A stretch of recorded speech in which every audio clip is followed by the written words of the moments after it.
In the Rocket League ranking system, the people are represented by two separate yet equally important groups. The players that wish to reach godhood and the champions that have already achieved that glory. These are their stories. Alright, hello again and welcome to episode 2 of Get Good. Now, I'm having a few little, technical difficulties on finding a coach. Turns out I'm so bad that nobody wants to coach me, which, holy shit. The original plan was to have my own and a coach's assessment in one video, but I guess that isn't happening. So instead what I'm going to do is show you some of my gameplay, preferably 2 or 3 games, and while this is going on, I'll be analyzing myself on what I did good in, what I could have improved on, and what I straight up did terrible in. Which at this point I'm pretty sure what I did terrible in. It's a pretty big flaw, but let's get on with it. Alright, so my kickoffs have needed work since, the plat days. Yet I never actually put time into improving them because, honestly, I don't know why, but this is a consistent flaw I see in most of my games, and this does lead to a lot of goals, so definite room for improvement. You see this? You see this? This is why I'm bad. This exact reason I'm bad, because I think this was a great decision, but my aerial game is complete trash. Well, it's not trash actually. It's a bit higher than the average, but still not good enough for a diamond player, I would say.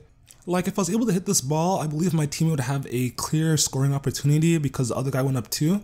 But that doesn't happen because I miss.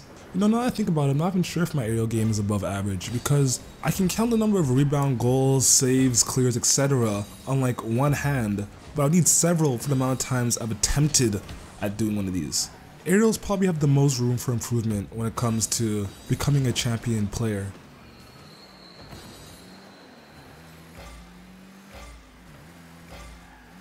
Alright, so right here, I'm not sure what happened. I read the ball properly, but I still missed it, leading to a wide open net opportunity for my opponents.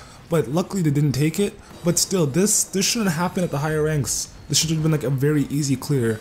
I'm kind of disappointed in myself here.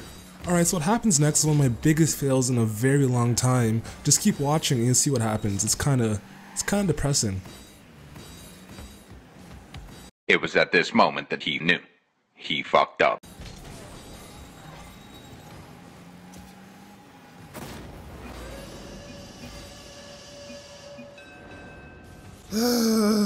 Okay. So what happens here, let me rewind the video first. Alright, so the first mistake I see is that I'm on my teammate's ass that there's no tomorrow. Like, look at this, it's quite terrible. Even though he does mess up, I should not be this close to him. But anyways, I take the ball from him and I attempt to dribble up.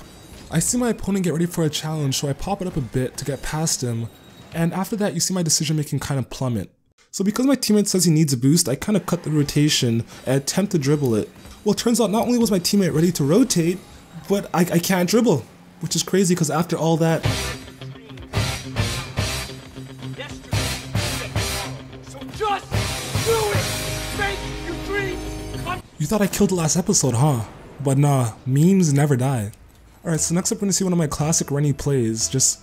I usually aim to do it during kickoffs, and it's pretty much just a wall shot, but during kickoffs, I find it has a higher success rate. Like, that one almost goes in, but it was aimed a bit too much to the right. Should have probably put it a little bit more left.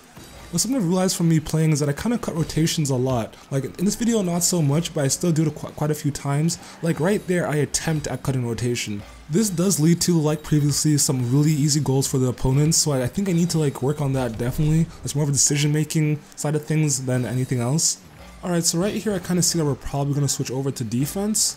So I decided to stay back a bit, but not too far back, just in case he does win the 50-50. Spoiler alert, he doesn't, so I do go back to net. And what I can say, what got me out of plat and gold was this whole choosing a post and sticking to it when in net. I really like how patient I am while in net, and then moving up the play, I kind of read the situation kind of well. I see that he got demoed, and I go up the wall for a shot attempt. Too bad that it does get saved. So here I was just trying to boost star because I saw that it was a 2v1 situation. I see that my teammate gets a really good bump, so I go ahead and pressure the ball. I end up missing my demo, but I do keep up the pressure, which leads to this wonderful goal. Now my teammate is saying nice shot, but I'm all like, I don't like you because you kind of dissed me with the whole great pass like a minute earlier. I'm pretty sure I'm being very immature and salty, but he did switch up on me. That did happen. He is what the youngsters call a fake one. So right here I see that I have a 2v1 situation, so I go fully defensive, but his teammate does something weird and he heads all the way down behind me, so I see an opportunity to actually pressure the Dominus guy. This actually works out well for me and I get a proper clear. Alright, so next up you're going to see me do a wall jump clear. It's a skill developed over many failures in like gold and platinum. Though what I see a lot of champs and pros do is that when the ball is too far off the wall, they can like fly off the wall and just hit it, which I can't consistently do at all. Like I'm totally crap at. It's definitely a skill I want to add to my roster. Like it's not air dribbling, it's more of like an air just clear. Alright, so around here, you're gonna see me give up control of the ball when I should have just dribbled it up, you know, and just kept possession.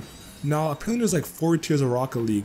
The first tier being hitting the ball, second tier controlling the, so not controlling the ball, aiming the ball, third tier controlling the ball, and fourth tier keeping possession of the ball. I feel like in Diamond, at least for me, I'm between tier 3 and 4 where like I have situations where I know like, okay, here, keep the ball, but there are some times where I'm like, I just punt, which half the time isn't the right decision. Alright, so right here the ball's in the air and I can get to it if I do fly, but because I don't have much confidence in my aerials, I don't go up for it. This leads to a very awkward situation between me and my opponent.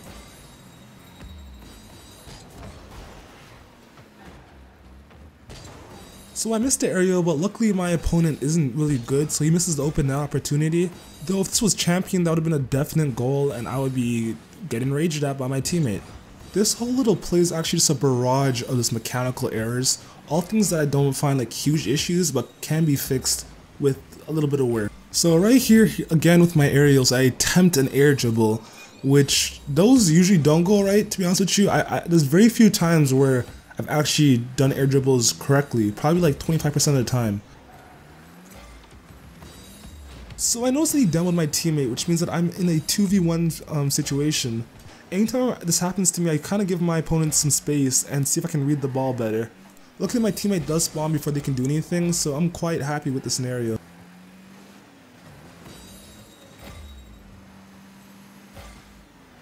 And it is time for another Rennie Classic. I kind of realize when players have tunnel vision on the ball, which gives me an excellent opportunity to pull this off. They were so salty after this play, like there's 25 seconds left, and this is the play that wins the game, or might win the game. I honestly have nothing against bumps or demos, because it's kind of a part of the meta at this level. Also, when you mess up a demo or a bump, it can be really punishing, as it usually puts you out of position, which I have been punished by that exact scenario on many occasions. So during these last seconds of the game, we're gonna see a bunch of mechanical errors by like everybody. It's actually quite crazy. So there's my bad flip. Then there's my teammate's bad touch. I don't think I need to say any more about these last 25 seconds. Like, I think everyone in this lobby was just bad, including me. Yeah, I believe this gameplay is a somewhat average representation of how I usually play. My dribbling is usually way better than this, but other than that, yeah, I think this is pretty average. What I can't tell is that, did my mechanical skills get me the diamond, or did my decision making and game knowledge get me the diamond? Like, it's probably a mixture of both, but I kind of want to know which one got me further, so I know which one to improve more on.